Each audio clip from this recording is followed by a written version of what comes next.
Hey guys, it's Sammy. Welcome back to the channel. Today we are going to be talking about the church and why we need her. So on my Protestant converting to Catholicism video, I actually had a lot of responses in the comment section talking about how we don't need the church and we can basically just have the Bible and do that all on our own. This is really a Protestant viewpoint. This is what we call sola scriptura in the Protestant realm. And this is where we say all we need is the Bible. We don't need the church, we don't need a pastor, we don't need a preacher, that God will reveal himself through scripture. And as a Protestant, I used to believe that as well. But when I actually got challenged on this a little bit, and I applied just a little bit of common sense, I started to realize that that idea really falls flat pretty quickly. And let me explain why.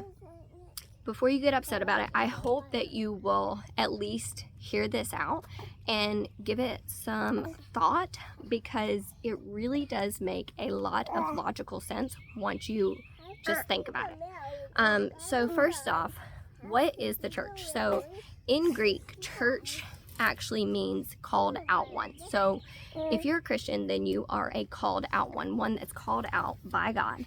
And God actually tells us, Jesus gives the commission that we need to go, make disciples, and baptize them. But how do we make disciples? Well, we teach. So to make a disciple is to teach someone. So basically, what we are doing is preaching. Now, in the Old Testament, everyone, a part of Israel, prior to them worshiping the golden calf at Mount Sinai, they were all considered priests. So that's why they could all perform the Passover at the Exodus. But after they worshiped the golden calf, God actually only gave that priesthood to the Levites. So now with the new covenant, God actually established us all back as priests because we are covered by Christ, the one true high priest.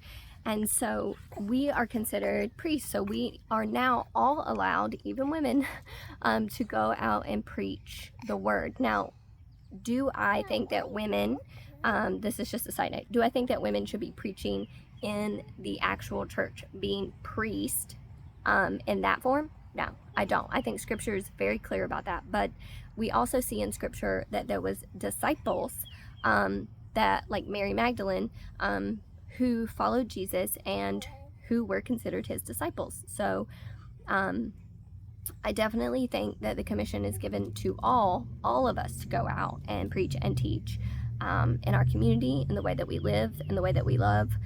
All of that is for every believer, not just a male. But in the church, there is a authoritative line where Christ is the head, and then the male is underneath him, and the women are underneath that. And that's just scriptural. That's just from Paul. So should I be a pastor? No. But can I speak on who God is and help inform others? Yes. That is some form of teaching, right? Like I teach my children.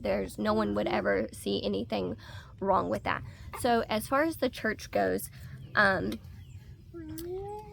if you believe that we do not need the church, then I have a question for you. My first question is, who do you think assembled the Bible? And how do you think you actually got the Bible? Because if your belief is that we only need the Bible, then you have to come to the conclusion that somehow we got the Bible. And we got the Bible by people, the called out ones, the church, teaching other people, and then eventually it was all assembled, eventually it was put together, eventually there was councils who got together and decided what books should go in the Bible, what ones are inspired, what ones are not inspired, and then they assembled it and they put it in the Bible. So who assembled the Bible? The church assembled the Bible.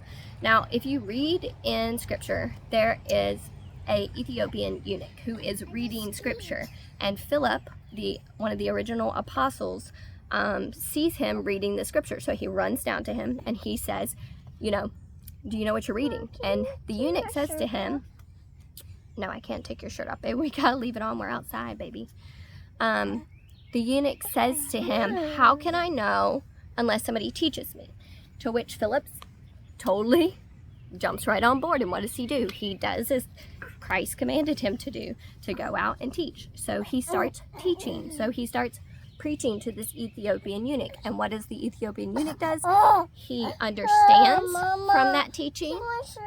Is it too hot? Yeah. Okay. He understands from that teaching. Sit down, baby. And he repents and he becomes baptized. He asks Philip to baptize him. And then what does Philip do? Philip goes away. Okay, the Spirit leads him somewhere else to continue preaching and teaching. Now that eunuch has the opportunity to be a disciple, to go out, preach and teach what he has learned and pass on what he has learned. So if you take all of that information, then you have to understand that Philip was representing the church. He was a called out one going to someone who did not understand, who did not believe, who had no understanding. Even though he was reading scripture, he needed someone to help teach him. And that is where we get the church from. So the apostles passed down the teachings from Jesus. They followed him around. They learned from him. And then Jesus told them, now go out and teach others.